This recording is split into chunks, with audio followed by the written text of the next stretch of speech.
عسلامة عسلامة. اليوم عملت لكم وصفة البسكوت التونسي الزمني. شوفوا ما شاء الله كيفاش يجي. تبعوني باش تشوفوا المقادير وطريقة التحضير.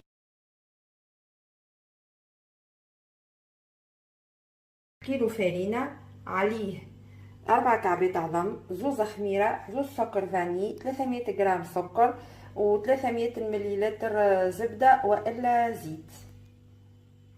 نبداو نحطو اول حاجة هي العظم متاعنا، باش نحطو عليه السكر ونبداو نخلطو،